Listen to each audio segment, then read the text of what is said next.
si Avignon était une couleur, ce serait laquelle? Je dirais le vert. Ben, moi, j'ai dit bleu. Noir. Un grand ciel bleu. Ah oui. Je reste sur ce bleu-là. Ça serait le jaune mêlé au bleu de la pièce Antoine et Cléopâtre. C'est plutôt l'arc-en-ciel avec toutes les affiches. Oui. Le jaune du sirop Pâques, du Pâques à l'eau qu'on boit en terrasse dans la cour du lycée Saint-Joseph, et ça serait le soleil de cette ville. Le tragique était présent tout le temps, y compris avec le spectacle de Prêche-Locage, avec Antoine et Cléopâtre, avec Mouawad, etc. Il y avait beaucoup de choses sur la mort, sur le tragique, enfin voilà. Donc c'est noir, Avignon était noir. Il y avait quand même cette pulsion de vie. Je trouvais les gens dans la rue partout, des pièces, de l'art partout. Je parle des conversations, des cafés, des bars, ça bougeait tout le temps. Je pense, le soleil pendant toute la journée, évidemment, c'était l'été. C'était vraiment la couleur de la vie pour moi, donc je dirais le vert. Et si Avignon était un sens? La vue. On a plein la vue tout le temps, on en a plein l'ouïe aussi, puisqu'il y a plein de... Il y a beaucoup de bruit. Il y a toujours des choses à écouter, etc. J'ai vu plein de choses, ça m'a émerveillée. Je passais mon temps à me balader dans les rues, subjuguée par ce que je voyais. Toutes les affiches, les gens, les couleurs. On a les mains moites toute la journée. Ouais. C'est génial. Bon, en un mot, les soirées avignonnaises, comment vous les qualifieriez? C'est comme les journées avignonnaises, c'est le partage, c'est être ensemble. Très sympa. Et à 20h, on se couche pour être sûr de bien être en forme le lendemain matin pour profiter à fond de la journée. Oh, le menteur. Éclatante. Je dirais dansante. Douce. Ça permettait de souffler. C'est vibrer ensemble. Les soirées sont assez longues, les nuits sont assez courtes, enfin, on dort assez peu. C'est un exercice physique, Avignon. Avignon n'est pas un endroit où on a une activité dans la journée puis une autre le soir. C'est un endroit où on est tout le temps plongé dans les spectacles. En vrai, les soirées sont sympas, soit dans la cour du lycée Saint-Joseph à siroter des verres en discutant des pièces qu'on a vues la journée. Génial. En dehors du temps aussi. Il y a quelque chose de dommage à Avignon, c'est que tout ferme à 2h. Qu'on est obligé d'aller se coucher. Dans cette semaine, qu'est-ce que vous avez, mais alors vraiment détesté? Qu'est-ce que j'ai vraiment détesté? Rien, d'abord. Le bruit. De temps en temps, c'est trop. Je le sais avant de venir à Avignon, mais chaque année je reviens, mais c'est parfois lourd et difficile. La chaleur, quand même. La plupart du temps, c'était vraiment ça nous empêchait même dans beaucoup de pièces, même de profiter des pièces, parce que des fois, il n'y avait pas de clim ou c'était pas assez. Ce qui doit être détestable à Avignon, mais heureusement, je ne l'ai pas croisé, c'est un public très élitiste, très content de lui, etc. Donc les formes de prétention culturelle, etc., on a réussi à s'en protéger très bien.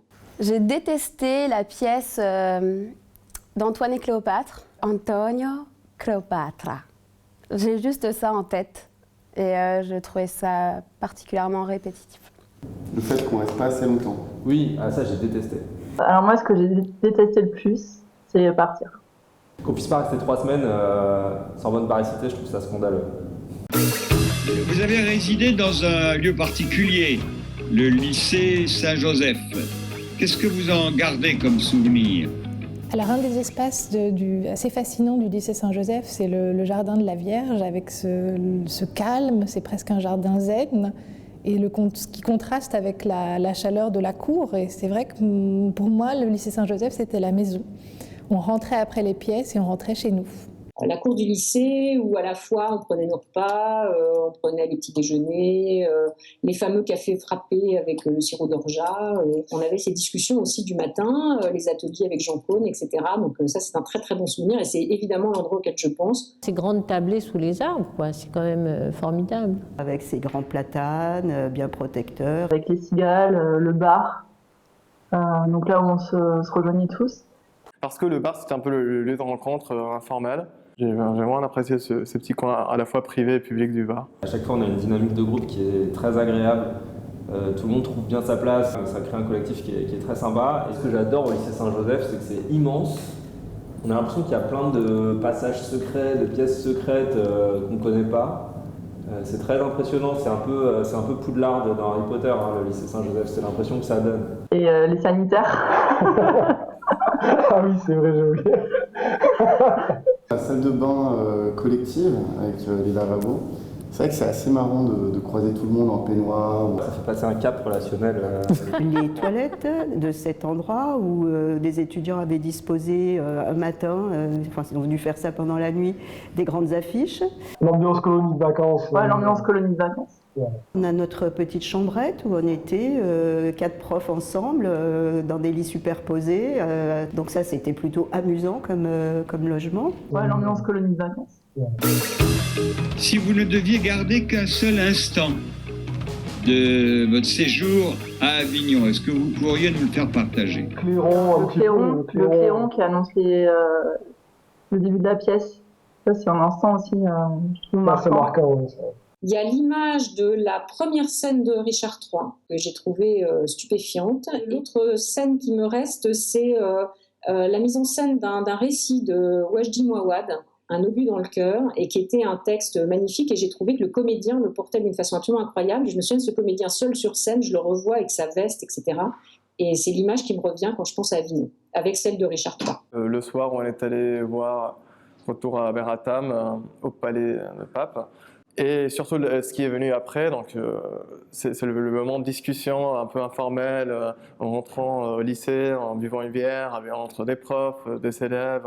Je pense que vraiment, cet instant-là, ce soir-là, ça résume un peu tout ce qu'on a fait à Avignon, ce triplé entre la détente, et être entre camarades, le côté artistique et le côté de la beauté et l'été à Avignon. Quelle est la pièce qui vous a le plus surpris durant le festival? Alors c'est Antoine et Cléopâtre, parce que j'ai sur le moment pas détesté, mais presque, et en fait c'est celle dont je me souviens le plus. Le rythme avec cette répétition, c'est celle qui m'est revenue le plus, d'abord de manière un peu ironique, et en fait j'ai fini par aimer cette pièce dans mon souvenir. Antonio, Cléopâtre.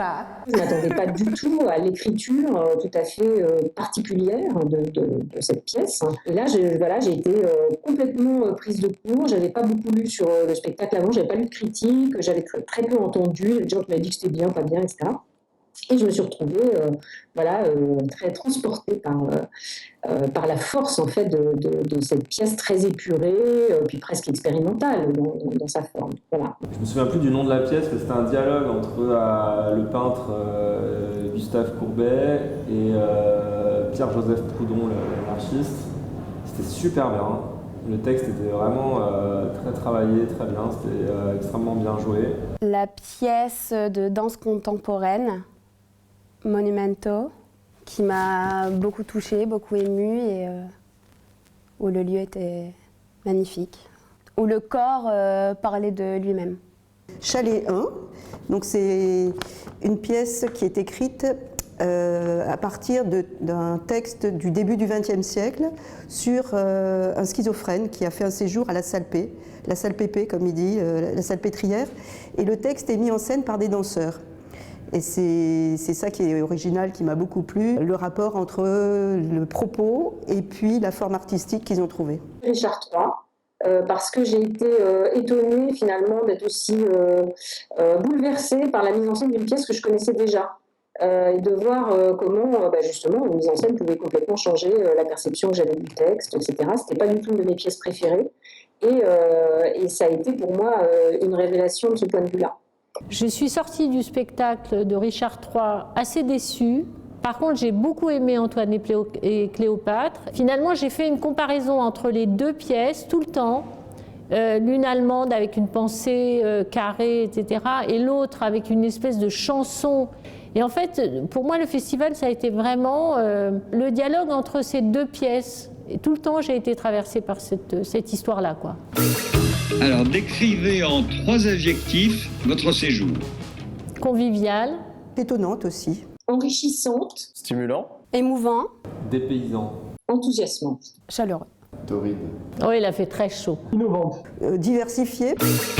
Quelle est la couleur que vous associeriez au personnage de Richard III dans la mise en scène d'Ostermeyer?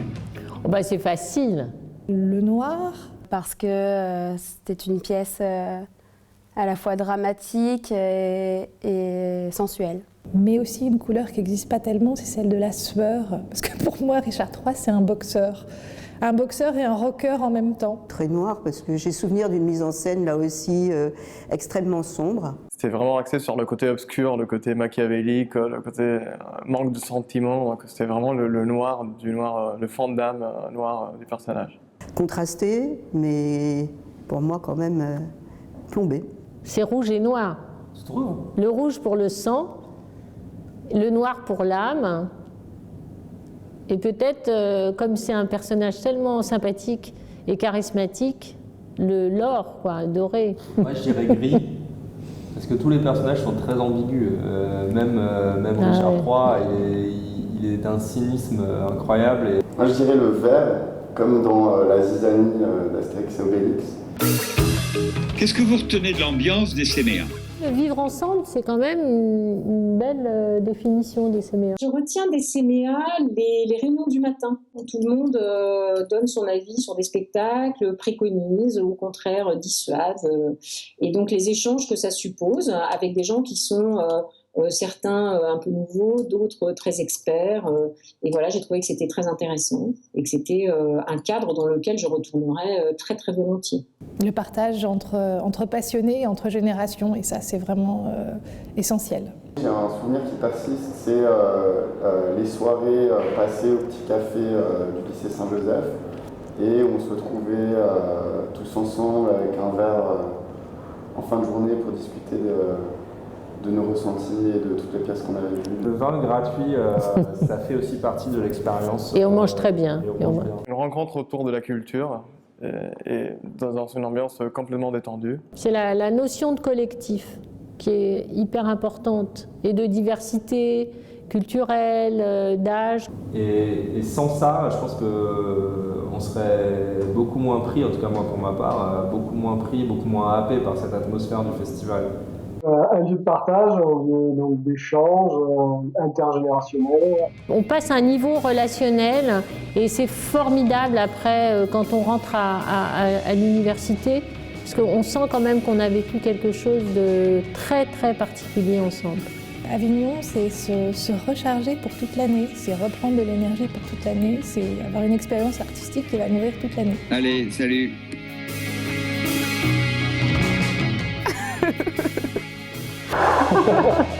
Ah oui, c'est vrai. Ce qui m'a bien plu aussi, c'est dans le lieu dans lequel on était. Aïe, on a recommencé. J'étais sûre que je ferais ça. Bonjour, monsieur, encore. Oh, tu m'appelles pas monsieur. Oui, bonjour, Serge. Ça te va ? Ouais, c'est bien, non ?